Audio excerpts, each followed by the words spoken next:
Hi, my name is Simon Holstone. I'm from the Elephant Restaurant in the southwest of England. My secret ingredient is smoked garlic. The reason I like to use this is mainly because it takes a little bit of the fieriness, the pungency away from fresh garlic, and adds a nice earthiness and smokiness to my dishes. I like to use the smoked garlic in dishes such as pan-fried chicken livers with wild mushrooms, roasted asparagus, and even just putting some with my fried eggs that I go with the breakfast.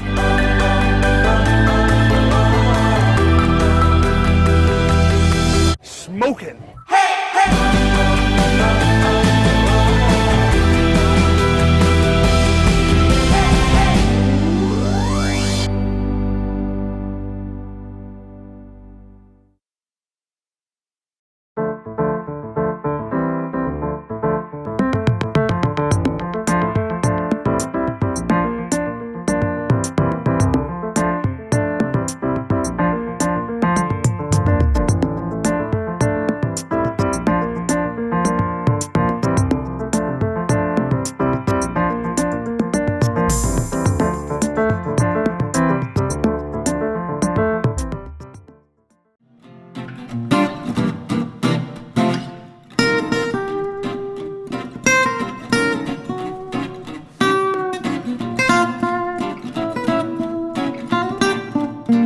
I'm here in the middle of the rhubarb patch at Dalesford Farm, and look at this new season rhubarb, absolutely perfect for picking. And I can't think of a better dish to do with Vlad, the head chef here, the rhubarb crumble.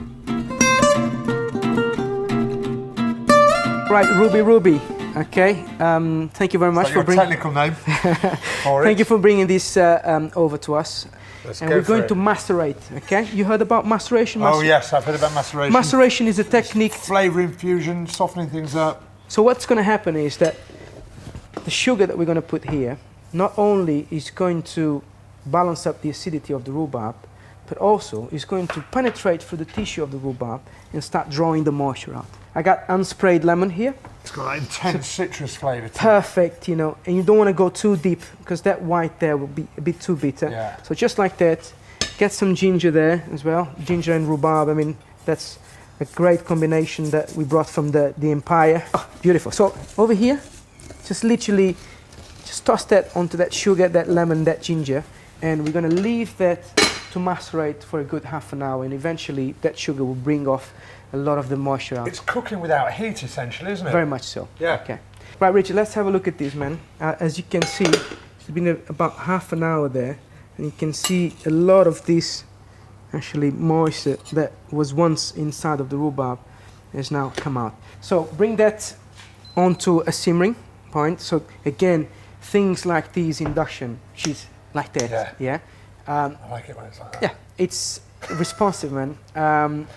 You see, in no time, that's simmering. Look at the speed of that. The steam, that's incredible. that steam that is coming out is quite important because that's what's going to round up, you know, the cooking. So just give it a little. Like that's absolutely instant, isn't it? Still, after all these years working with induction, it still fascinates me. Goodness me. Yeah. So there you go. Can you see? Never open that lid, and then they go straight in there. Okay. Okay. What temperature we got the oven? I'm cooking this at 170. It's a medium-high temperature, and you're looking at about 10 up to 12 minutes. Again, keep checking that, making sure that you don't take it too far. So what we're going to do is just almond, flour in there, sugar, and butter. Again, unsalted, good quality butter here. And we're going to whisk this up.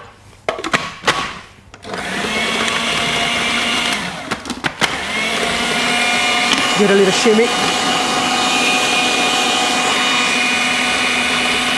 As you can see straight away, it takes no time.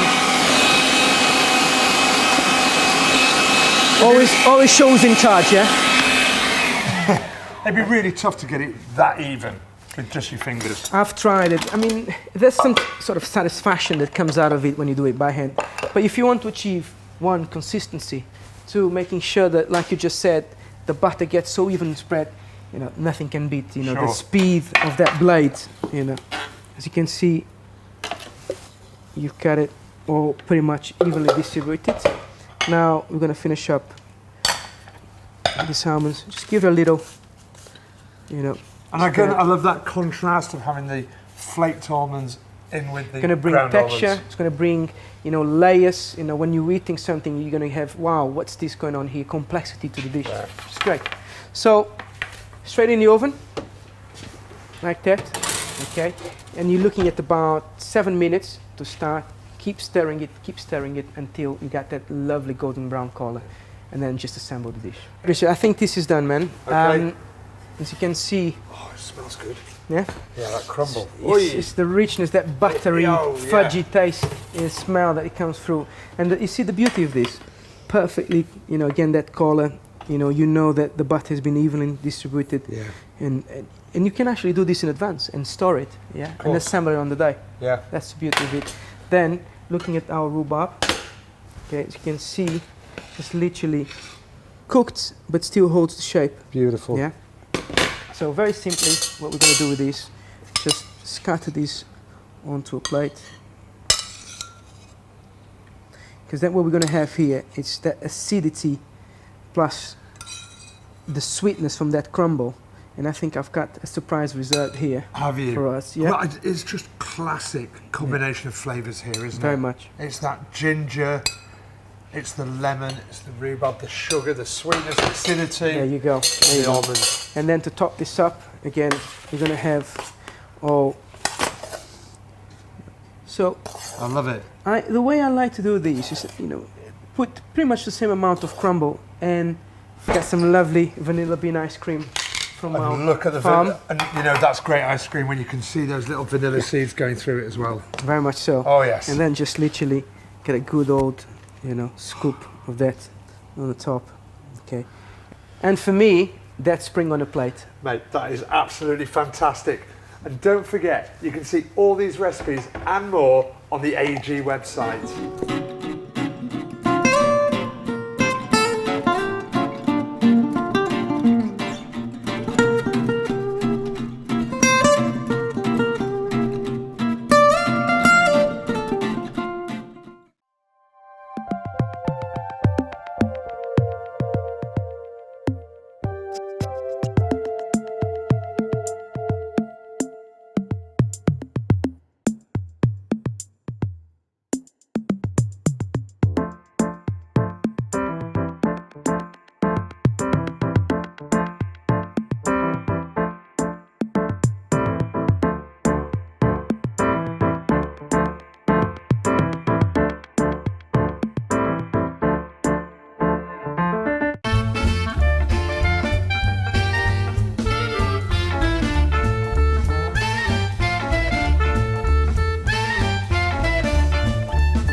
This week I've come back to Daylesford to meet Steve Brown, the new head chef, and he's going to show us how to make the perfect steamed orange pudding.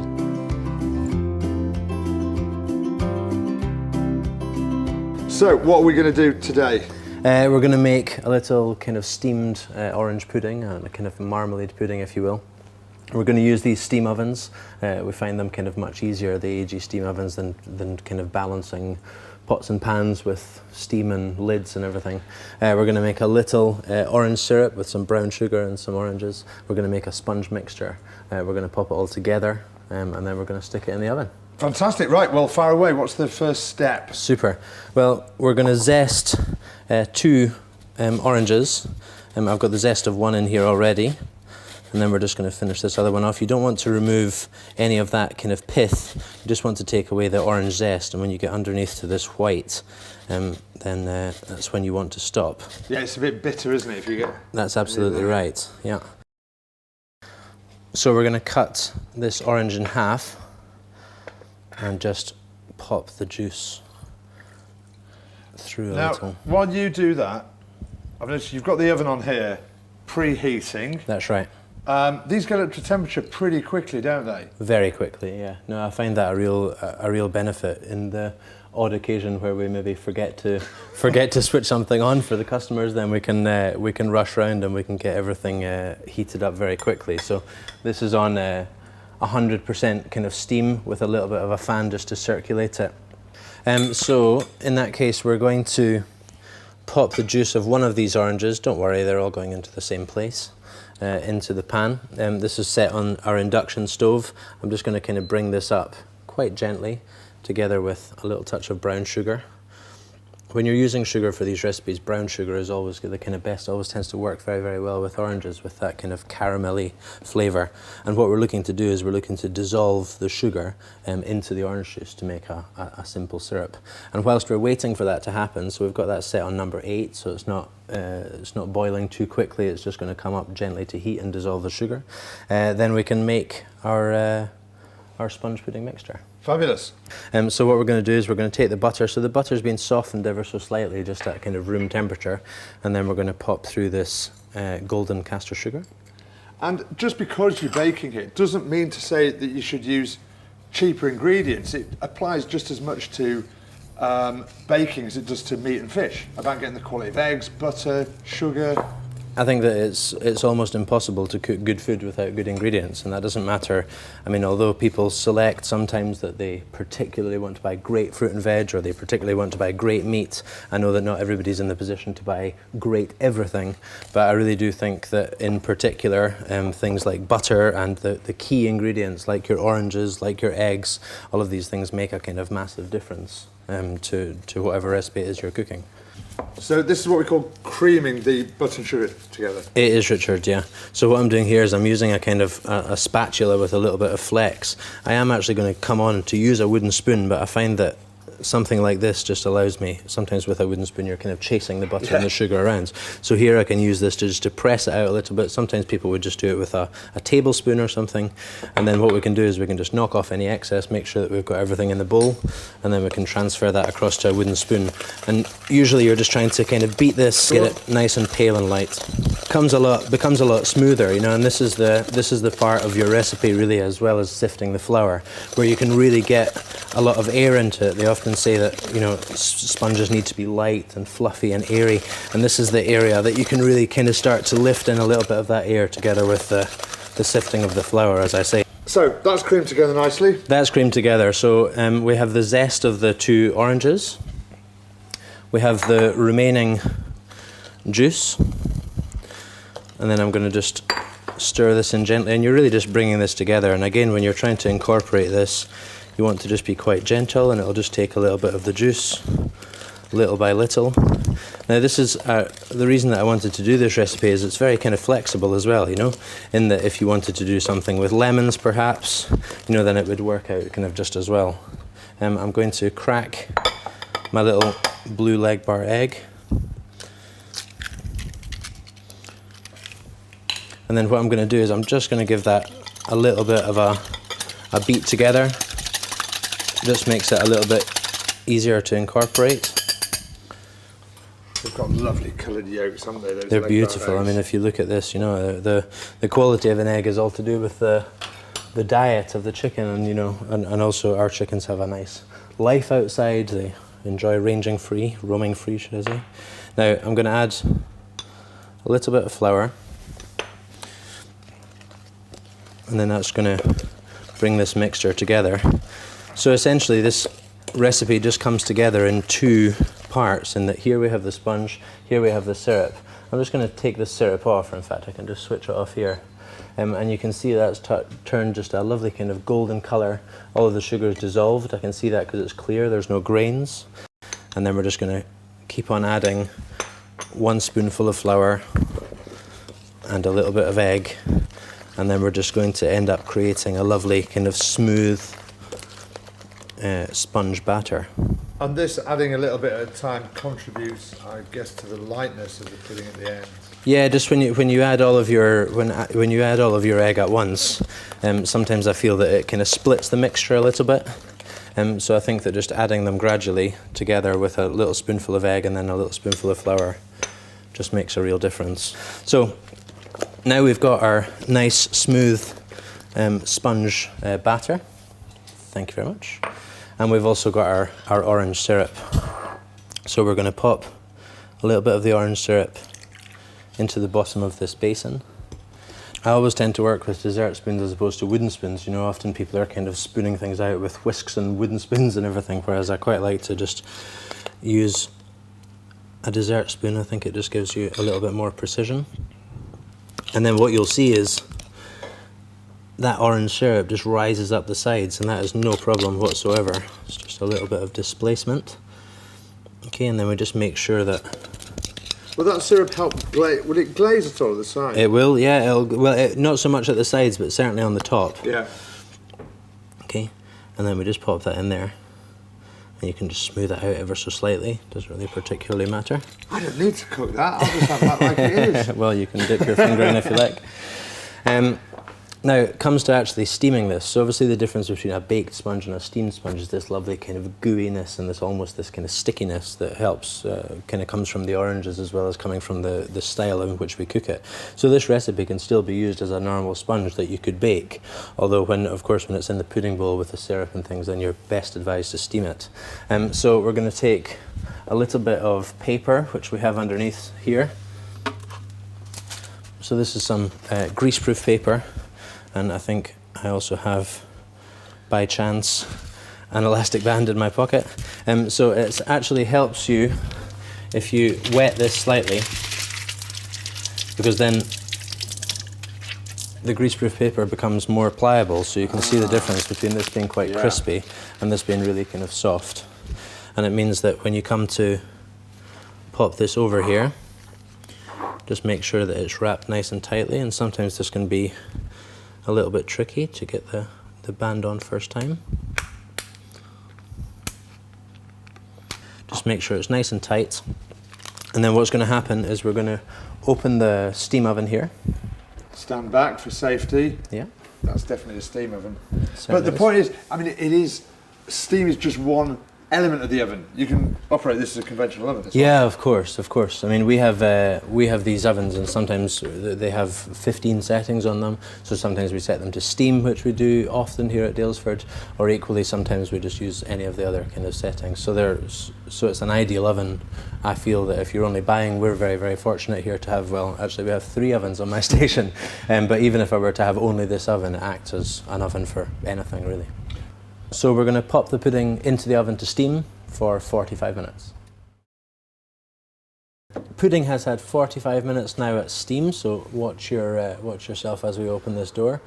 You can see that lovely steam that's really going to have enhanced the texture of the pudding. And then just carefully as possible with a dry cloth, pop this out, and then we can switch this off here. And then we've got our elastic band, which is held quite nicely. Pop that off, and then you see this lovely kind of open texture of the sponge, and that's a really good sign that it's going to be really nice and light inside, Richard. So be careful, because this pudding bowl is hot. I've got asbestos fingers, so I can lift it up, and then we're just going to use a small sharp knife. Can you smell that? It smells lovely. Beautiful. Yeah. So I'm going to run a sharp knife around about here. Okay, and sometimes you just need to go around a couple of times, just make sure it's nice and loose. Makes everything a little bit easier. And then we're just going to pop a plate on top of it.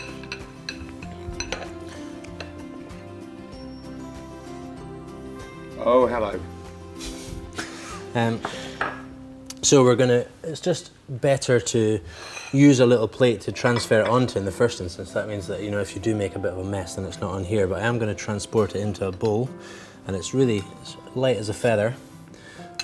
We're going to pop it on this little board. Again, you know, you eat with your eyes, so I think it's nice to have a little bit of presentation.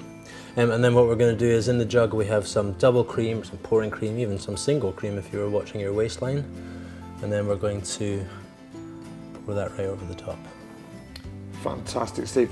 No mess, no fuss.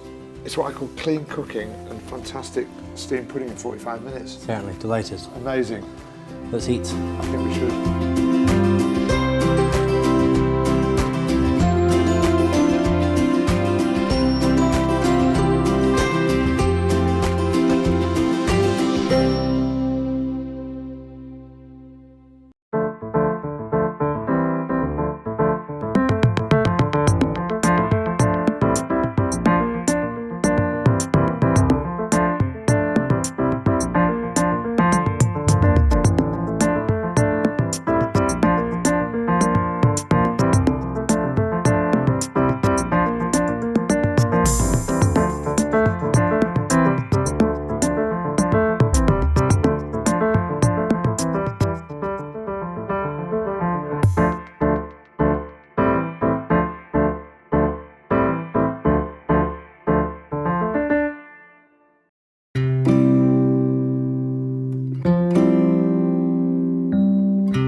Look what I found.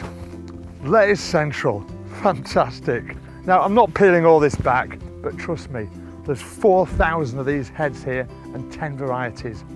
And this is just what Steve needs for his lovely summer salad that he's going to prepare next. Now he's far too canny now to come and do his own picking, so he's got me to do his dirty work. Off we go.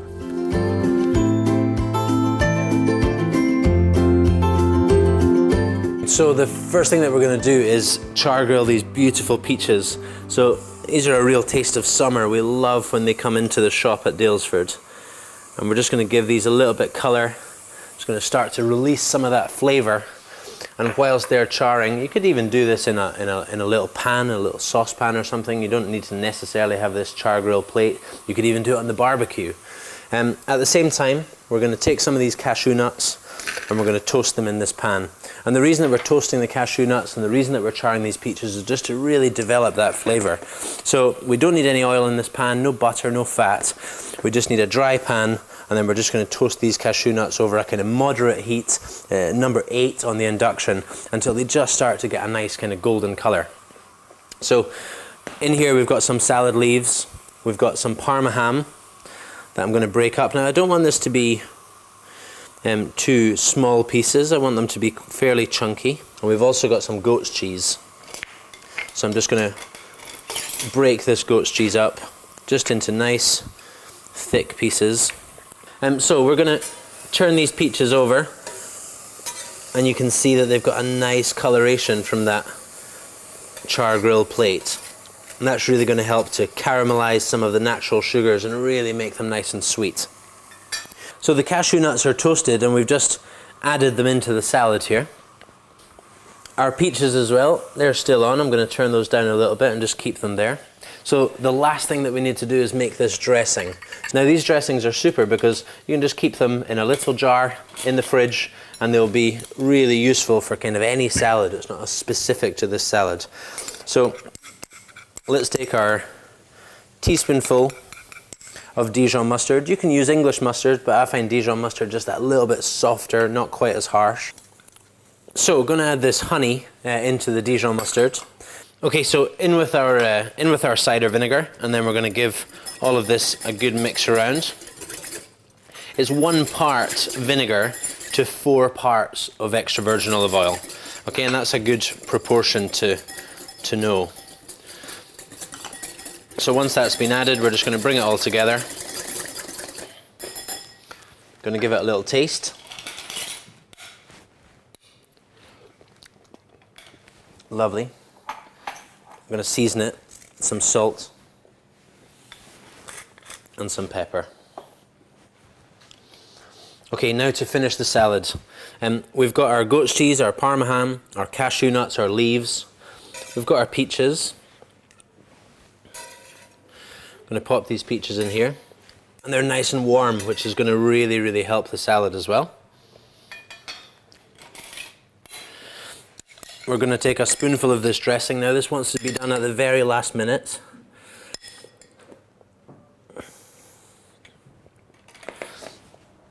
And then again, we're going to season with a little bit of salt, a little bit of pepper. And then we're going to pop this onto a lovely serving platter. And when we're dressing salads, we really just want to be nice and gentle. Just lift everything through. Just let all these flavors combine. And then when we build this up, we've got lots of texture, crunchy nuts, soft, smooth goat's cheese, sweet peaches, lots of color, lots of flavor.